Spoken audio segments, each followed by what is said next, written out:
8월 21일 수요 예배를 시작하도록 하겠습니다.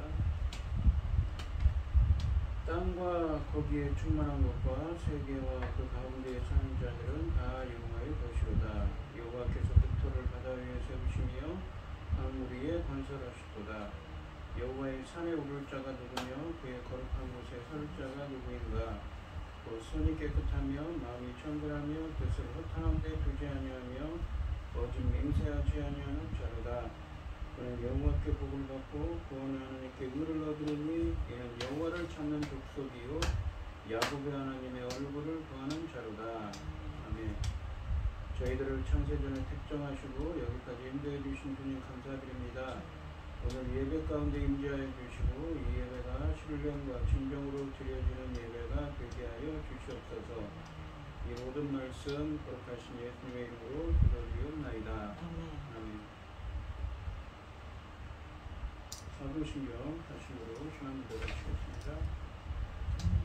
전능하사 천지를 만드신 하나님 아버지를 내가 믿사오며 그 외아들 우리 주 예수 그리스도를 믿사오니 이는 성령으로 잉태하사 동정녀 마리아에게 나시고 본디오 빌라도에게 고난을 받으사 십자가에 못 박혀 죽으시고 장사한 뒤 사흘 만에 죽은 자 가운데서 다시 살아나시며 하늘에 오르사 전능하신 하나님 우편에 앉아 계시다가 저리로서 산자와 죽은 자를 심판하러 오시리라. 성령을 믿사오며 거룩한 공예와 성도가 서로 교통하는 것과 죄를 사하여 주시는 것과 몸이 다시 사는 것과 영원히 사는 것을 믿사옵나이다. 아멘. 찬송가 431장입니다.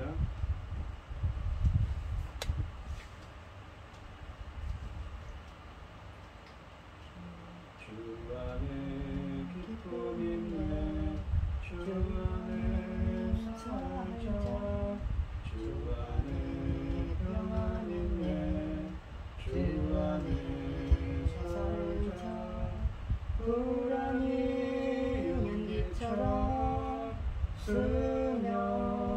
스며들어도 주 안에 사는 마음 기쁨 넘치네 주 안에 사랑 있네 주 안에 살자 주 안에 소망 있네 주 안에 살자 검푸른 성난파도 미려 닥쳐도 주 안에 사는 마음 평안 넘치네 주 안에 영생 있네 주 안에 살자 주 안에 천국 있네 주 안에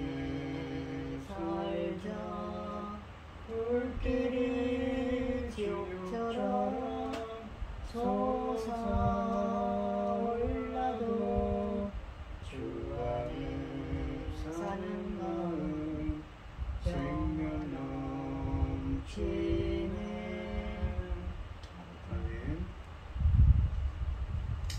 오늘 함께 하실 하나님의 말씀은 이사야서 40장 12절부터 20절까지 말씀입니다. 12절부터 20절까지 말씀입니다. 교독을 하겠습니다. 제가 먼저 읽겠습니다. 누가 손바닥으로 바닷물을 헤아렸으며 뼘으로 하늘을 쟀으며 땅의 티끌을 배에 담아 보았으며 접시 저울로 산들을 막대 저울로 언덕들을 달아 보았으며 누가 여호와의 영을 지도하였으며 그의 모사가 되어 그를 가르쳤으랴. 그가 누구와 더불어 의논하였으며 누가 그를 교훈하였으며 그에게 정의의 길로 가르쳤으며 지식을 가르쳤으며 통달의 도를 보여주었느냐. 보라 그에게 열방이 통에 한 방울 들어왔고 저울의 작은 득들 같으며 섬들은 떠오르는 먼지 같으니라. 레바논은 땔감에도 부족하고 그 짐승들은 번제에도 부족할 것이라. 그의 앞에는 모든 열방이 아무것도 아니라 빈 것 같이 여기시느니라. 그런즉 너희가 하나님을 누구와 같아 하겠으며 무슨 형상을 그에게 드리겠느냐. 우상은 자연이 부어 만들었고 장색이 금으로 입혔고 또 은사슬을 만든 것이니라. 궁핍한 자는 거저를 드릴 때 썩지 아니하는 나무를 택하고 지혜로운 장인을 구하여 우상을 만들어 흔들리지 아니하도록 세우느니라. 아멘. 기도하겠습니다. 응? 너희가 알지 못하느냐, 너희가 듣지 못하느냐, 태초에 너희에게 전하지 아니하였느냐, 땅의 기초가 창조될 때부터 너희가 깨닫지 못하겠느냐.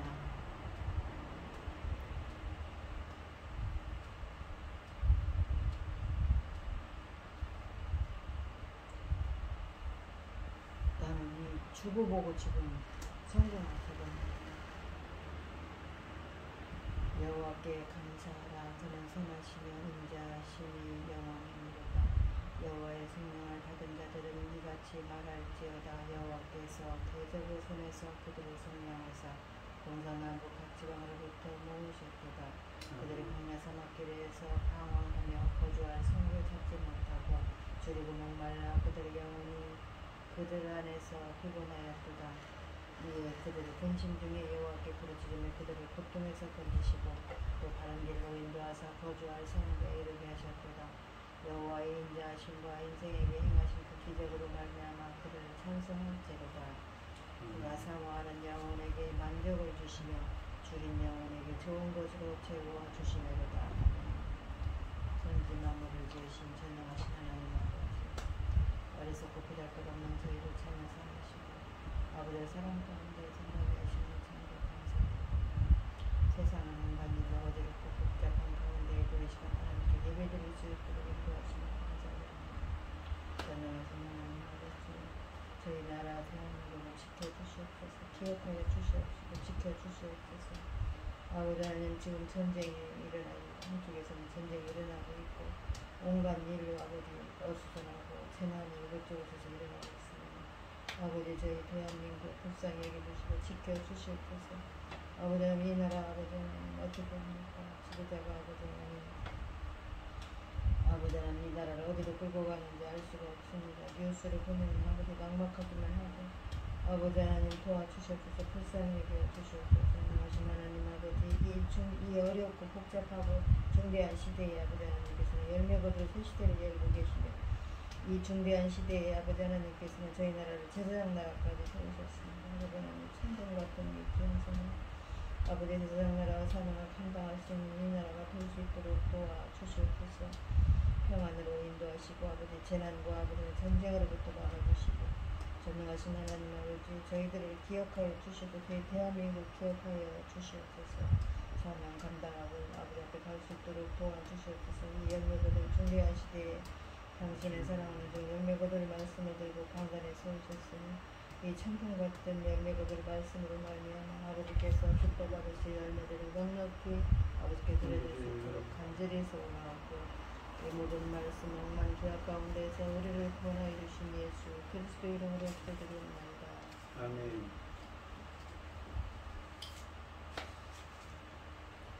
오늘 함께 하실 하나님의 말씀의 제목은 비교할 수 없는 하나님입니다. 주님은 이사야 40장을 시작하면서 여호와 하나님이 강한 팔로 이스라엘을 구원하실 것을 선언했으며 세상의 그 어떤 세력도 그분의 사역을 막을 수 없으니 그분만을 믿고 신뢰할 것을 호소했습니다. 이스라엘이 두려워하는 적들은 오늘 있다 내일은 없어질 풀과 같은 존재에 불과하지만 하나님의 말씀은 꼭 성취될 것을 단언했습니다.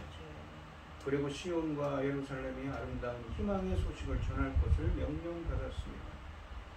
주님이 목자처럼 그 백성들을 돌볼 것이며 그의 양무리들을 모아 품에 안아 인도하신다는 것입니다.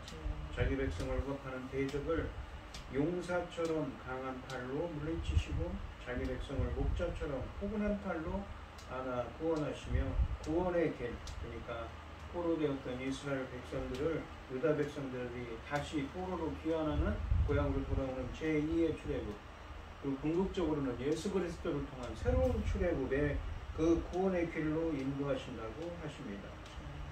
오늘 부분 말씀에서는 이 온 세상에서 하나님과 같은 분은 찾아볼 수 없으며 그분은 세상 그 누구와도 비교할 수 없는 분이며 특히 우상들과는 차원이 다른 분이라는 주장을 펼쳐나갑니다. 여호와는 이러한 분이시기에 그분이 계획한 일은 반드시 성취될 것이라고 선언하고 있습니다. 저번에도 40장을 시작하면서 말씀드렸지만 이 이사야서가 66장까지 있다고 했죠. 그러니까 이 성경이 66권인데 이사야서도 66장까지 있습니다. 그런데 1장부터 39장까지 말씀은 이사야 이 주전 약 740년부터 700년경까지 있었던 일을 시대 배경으로 합니다. 그즉 히스기야 왕 때까지죠. 그리고 그 사이에 북이스라엘이 아수르의 멸망을 당한 일입니다. 그랬다면 이 40장부터 66장까지 말씀은 이 이사야서 40장부터 66장까지 말씀은 이스라엘 백성이 주전 586년에 바벨론의 포로로 끌려간 사건을 그 전제로 하고 이야기를 시작하는 것입니다. 이 12절부터 17절 말씀은 하나님의 위대하심을 다양하게 표현하고 있습니다.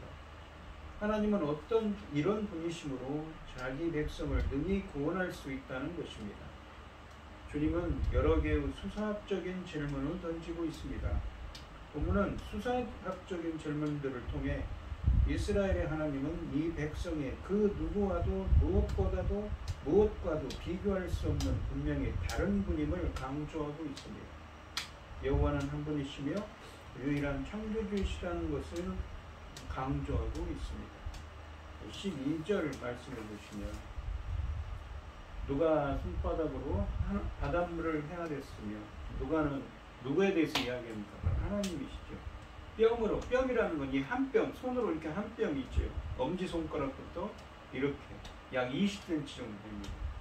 하늘을 쟀으며 땅의 티끌을 되에 담아보. 되라는 것은 쌀을 담을 때 한 대 한 대 하지 않습니까? 재는 이 단위죠. 접시 저울로 산들을 막대 저울로 언덕들을 달아보았느냐라고 하십니다. 세상에 대해 모든 것을 알고 계신 분은 여호와밖에 없다고 하십니다. 그분은 바닷물을 손바닥으로 떠서 헤아려 보셨고 뼘으로 하늘을 재어 보신 분입니다. 온 땅의 티끌도 되로 되어보고 산들을 접시 저울로 달아보시고 언덕들을 막대 저울로 달아보신 분이라고 하십니다. 물과 하늘 그리고 티끌과 산은 대조를 이루는 한 쌍입니다. 이 세상의 가장 높은 곳에서 가장 낮은 곳까지, 가장 적은 것에서 작은 것에서 큰 것에 이르기까지 모두 다 하나님의 헤아림 아래 있다는 의미입니다. 마치 우리의 머리카락을 모두 세고 계신 것처럼 말입니다. 물론 이것은 은유적인 표현입니다. 본문이 이렇게 묘사하는 것은 그만큼 여호와께서 세상 만물에 대해 확고한 지식을 가지고 계신다는 것을 강조하기 위함입니다. 여호와께서는 이 모든 것을 자신의 계획대로 정확하게 창조하여 가장 적절한 곳에 배치하셨기 때문에 세상에 대해 이렇게 방대하고 포괄적인 지식을 갖고 계신 것입니다. 세상을 창조하신 분이니 세상에 대해 가장 잘 아시는 것이 당연한 것입니다. 하나님의 천지만물을 창조하시고 그분의 뜻에 따라 운행하시며 섭리하고 계십니다. 그래서 바닷물과 땅의 티끌 그리고 땅의 언덕을 달아볼 수 있는 분이십니다. 시온의 구원과 위로를 선포하시는 하나님의 말씀을 인간이 믿을 수 있는 근거는 하나님이 그 어떤 것보다 위대하며 자신의 계획을 이루어 가신다는 것입니다.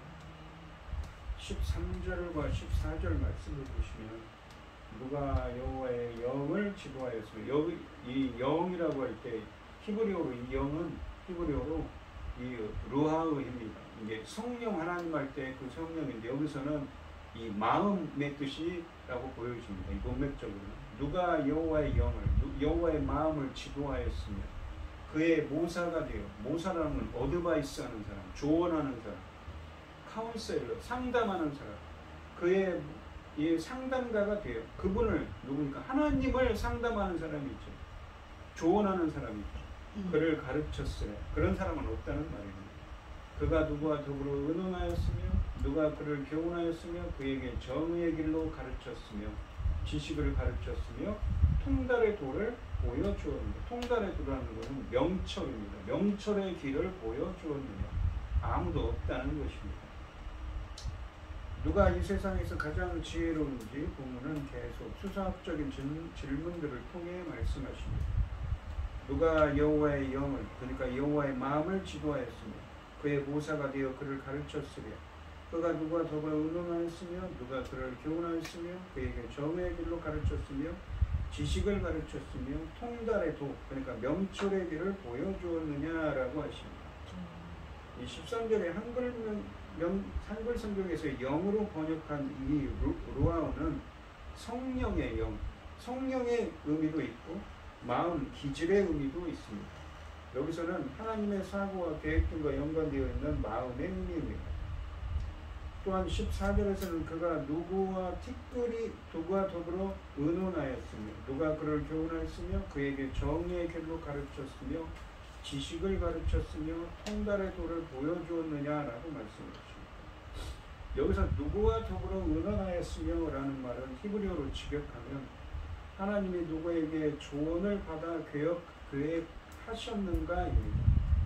그러므로 이 구절은 하나님이 누구의 조언을 듣고 계획을 하셨는가라고 반문하고 하나님은 단독적으로 계획을 정하여 실행에 옮기는 분이심을 증거하고 있습니다. 하나님은 자신의 계획을 가지고 정의의 길을 행하시어 그 계획을 이루어 가십니다. 하나님은 어느 개인의 능력이나 지혜에 비교될 수 없는 위대한 분이시라는 것이죠.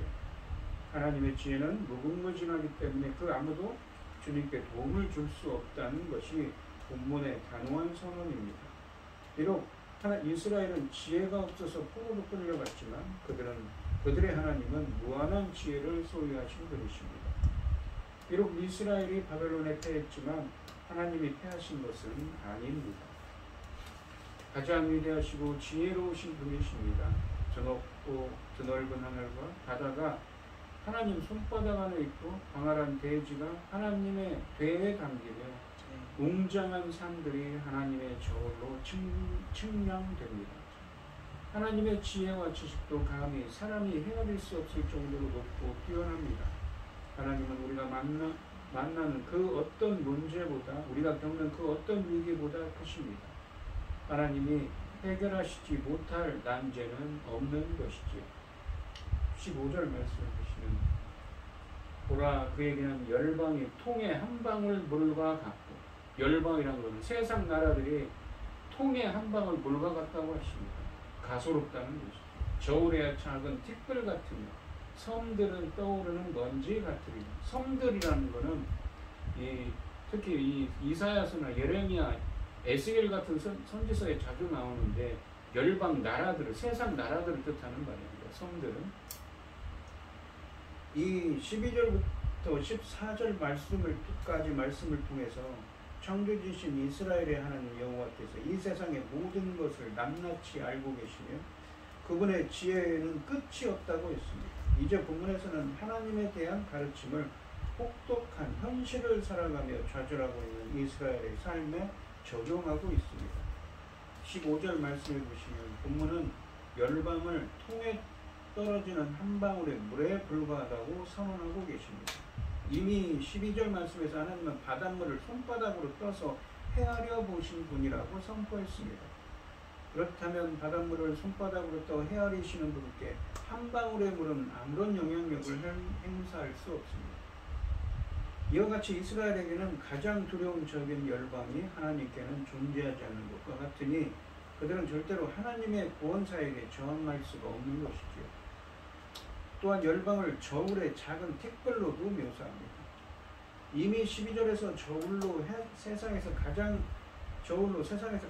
높고 큰 산들을 재어보신 하나님께 저울의 눈금도 움직이지 못하는 티끌은 아무런 영향력을 미칠 수 없습니다.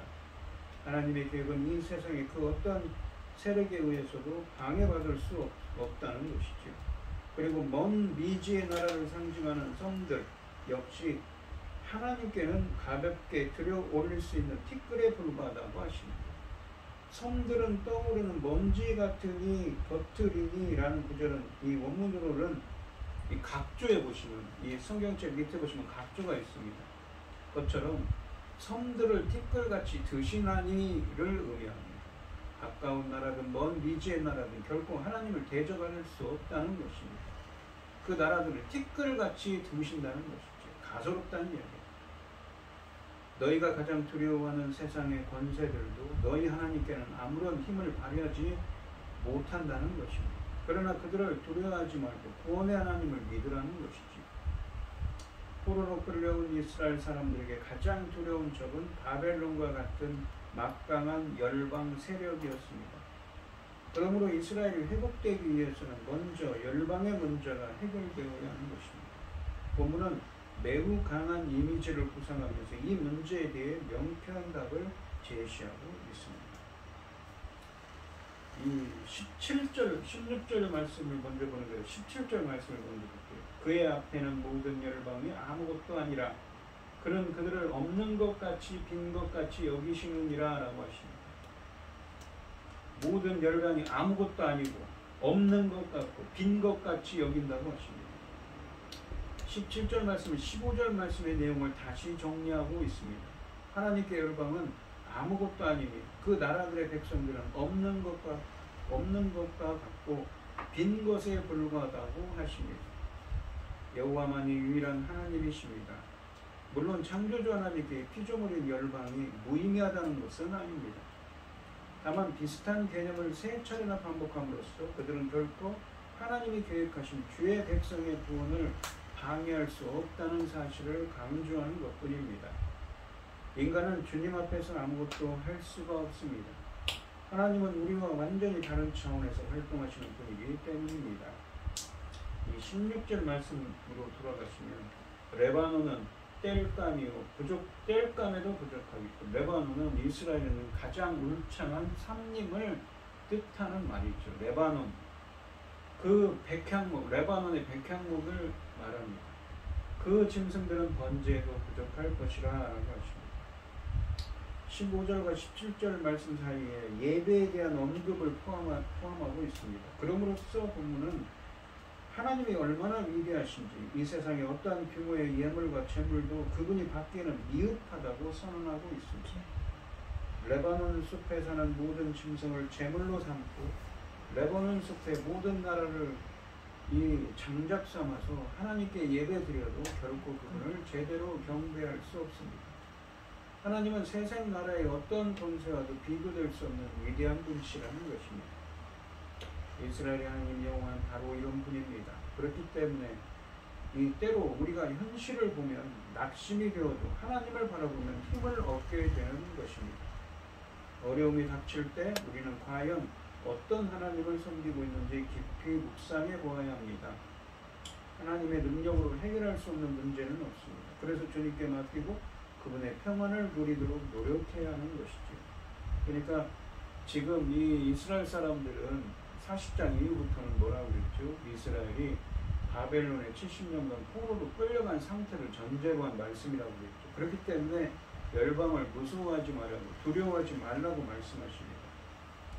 온 세상 모든 나라가 모여도 하나님 앞에서는 먼지에 불과합니다. 바벨론이나 바사, 그러니까 페르시아 제국뿐만 아니라 역사에 등장한 모든 제국이 영원할 것처럼 누수됐지만 모두 역사의 뒤안길로 사라졌습니다. 강대국이 부와 힘을 과시할 때 하나님은 하늘에서 보시며 비웃고 계십니다. 세계의 통치자, 역사의 주권자는 오직 하나님뿐입니다. 하나님의 계획과 그것을 실행하는 구원의 계획 열방은 개입할 수 없습니다. 1차적으로 바벨론에서 유다 포로 공동체를 귀환시켜서 시온을 회복시키는 제2의 출애굽, 그리고 궁극적으로는 예수 그리스도를 통한 새로운 출애굽을 행하시는 하나님의 계획 앞에 바벨론과 같은 열방이, 그리고 요한계시록에 나오는 마귀 사탄 적그리스도가 방해할 수 없다는 의미를 담고 있습니다. 18절 말씀을 보시면 그런즉 너희가 하나님을 누구와 같다 하겠으며 무슨 형상을 그에게 비기겠느냐라고 하십니다. 그 하나님과 비교될 것이 비교할 만한 것이 없다고 하십니다. 하나님은 자신의 계획을 반드시 이루시기 때문에 당시 포로 공동체의 구원은 확실하다고 하십니다. 18절부터 20절까지 말씀에서 하나님의 계획의 확실성을 돋보이기 위해 하나님은 우상과 같지 않다고 선언하고 계십니다. 18절 말씀해 보시면 이렇게 위대하신 여호와를 누구와 비교하겠는가 묻고 계십니다. 그리고 그를 우상과 비교할 수 있겠는가라고 또 묻고 계십니다. 사람들은 여호와를 다른 신들과 비교할지도 모르지만 그러므로 모릅니다. 하지만 19절과 20절 말씀에서 소위 다른 신들의 허영과 실체를 본문에서 폭로하고 계십니다. 이 19절 말씀을 보시면 우상은 장인이 부어 만들었고 우상은 기능공, 장인이 부어 만들었고 장색이 금으로 입었고 장색이라는 건 뭐냐면 금을 녹여서 이 세공하는 사람들 있죠. 이 아름답게 장식하는 세공, 가공하는 그 기술자를 의미합니다. 장색이 금으로 입혔고 또 은사슬을 만든 것이니라 라고 하십니다. 19절 말씀해 보시면 장색은 금 세공사를 의미합니다. 우상은 기능공, 장인이 주조하여 금 세공업자가 금을 입히고 은사슬로 장식한 것일 뿐이라고 하십니다. 우상은 인간의 손재주에 의해 조각되어 세워진 것에 불과하다는 것입니다. 20절 말씀해 보시면 궁핍한 자는 거제를 드릴 때에 썩지 아니하는 나무를 택하고 지혜로운 장인을 구하여 우상을 만들어 흔들리지 아니하도록 세우느니라 라고 하십니다. 20절에 보시면 거제를 드릴 때라는 표현은 봉헌물, 예물을 드릴 때라는 의미입니다. 가나안에서 19절 말씀처럼 금이나 은으로 된 우상을 만들지 못하는 금 세공업자로 막 장식을 하죠. 은사슬로 장식을 하죠. 그렇지 못한 사람들은 궁핍한 자지요. 그런 사람들은 나무 우상을 만들어 섬깁니다. 그래서 어떻습니까? 썩지 아니한 나무를 택하여서 지혜로운 장인을 구하여 우상을 만들어서 흔들리지 아니하도록 세운다고 하십니다. 우상 숭배의 어리석음을 적나라하게 지적하는 말입니다. 하나님은 우상과 비교되는 분이 아닙니다. 이사야 22장 말씀에서 지적했듯이 결국 우상이 인간을 타락하게 만드는 것이 아니라 타락한 인간이 우상을 만드는 것입니다. 그러므로 사람을 창조하신 여호와를 사람이 만들어낸 신들에게 비교할 수 없는 것입니다.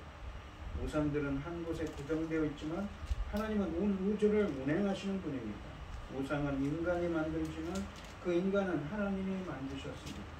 우상은 아무 말도 할 수 없지만 하나님은 자신의 의사를 인간에게 선포하십니다. 우상은 무능력하지만 하나님은 모든 창조 능력을 가진 분이십니다. 우상은 사람이 만든 것으로 계획을 가지고 행동하지 못하지만 하나님은 자신의 계획을, 자신의 말씀을 이루어 가시는 분이십니다. 우상과 비교할 수 없는 분입니다. 우상은 사람이 만든 허상일 뿐이라서 사람을 지켜주지도 지도하지도 못합니다. 도리어 사람이 우상을 관리하고 지탱해 주어야 합니다. 만약 돈과 권력을 자신을 지켜줄 하나님처럼 여긴다면 이 역시 우상인 것이지요. 우리가 믿고 따르고 섬기고 영광 돌려야 할 분은 오직 하나님 한 분뿐입니다. 오늘 본문 말씀을 보시면 아까도 설명드렸듯이 이 지난 시간에 말씀드렸던 이사야서 40장 1절부터 11절까지 말씀에서 여호와 하나님이 자기 백성을 구원하시라고 하시리라고 말씀하셨는데 이제 그와 같이 선언한 하나님을 능히 자기 백성을 구원하실 능력이 있는 분임을 강조하고 있습니다. 그분이 창조한 세상의 오묘함과 그분 앞에서 열방들의 세력이 보잘것없음을 그분 앞에서 이 우상들의 헛됨을 언급함으로써 하나님의 위대하심을 말씀하시고 하나님의 말씀은 반드시 성취될 것이기 때문에 그분만을 앙망하라고 호소하고 있습니다. 어떤 말씀인가요? 아까도 설명드렸듯이 지금 포로 상태에 있다고 그것을 전제로 해서 40장 말씀부터 이어진다고 했습니다. 그들이 바벨론 포로 되었던 곳에서 70년 만에 이 뽀로로 돌아올 것이라는 제2의 출애굽의 말씀이 있죠. 그리고 궁극적으로는 예수 그리스도를 통한 새로운 출애굽, 새 이스라엘의 새로운 출애굽의 말씀이 확실히 반드시 이루어질 것이라는 의미를 담고 있는 오늘 본문 말씀인 것입니다. 오늘 이 시간 우리 성도님들께서도 자기 백성을 새로운 출애굽으로 구원하시는 이 세상 그 무엇과도 비교할 수 없이 위대하신 하나님의 말씀이 반드시 이루어지는 은혜가 함께 하시는 여러분들이 되시기를 축원드리겠습니다. 기도하겠습니다. 오늘 본문 말씀에서 하나님께서는 어떤 우상과도 천지만물을 지으시고 운행하시는 그 하나님의 절대 주권 앞에서는 어떤 우상도 어떤 열방도 하나님의 계획을, 하나님의 말씀을 방해할 수 없으며 모든 것은 하나님의 뜻대로 이루어질 것임을 본문에서 강조하고 있습니다. 주님이 하신 말씀처럼 저희들에게도 주님의 은혜를 내려주시고 함께하여 주셔서 예수 그리스도를 통한 새로운 출애굽의 은혜가 함께할 수 있도록 주님께서 인도하시고 함께하여 주시옵소서. 그 말씀을 이루어 주시옵소서. 이 모든 말씀 거룩하신 예수님의 이름으로 기도드리옵나이다. 아멘. 찬송가 354장 열시고 축하하심으로 오늘 예배를 마치도록 하겠습니다. 주를 악모하는 자 올라가 독수리 같이 모든 싸움 이기고 근심 걱정 벗으러 올라가 독수리 같이 주 악모하는 자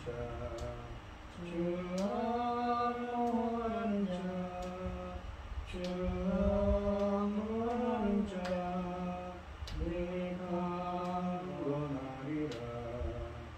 주를 악모하는 자 걸어가 고단치 않네. 길을 잃으면 때를 주를 찾아다니며 걸어가 고단치 않네. 주 악모하는 자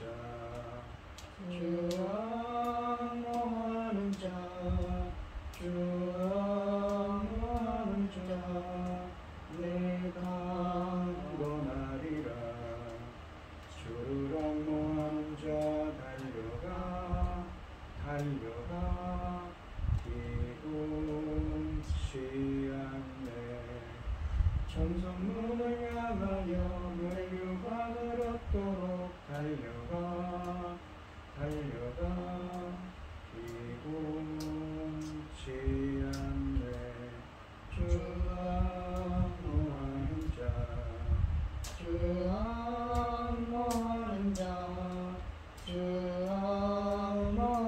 자 내가 구원하리라. 주를 악모하는 자 올라가 독수리 같이 은혜 안에 크게 돌며 주의 영광 보리라. 올라가 독수리 같이 주 악모하는 자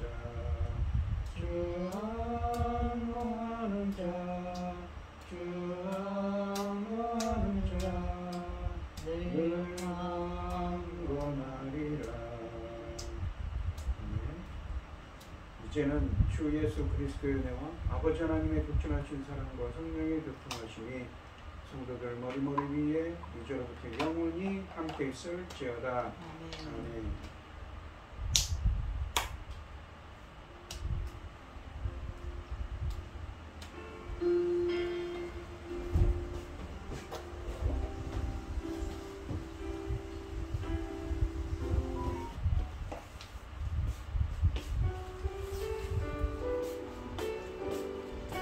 권사님,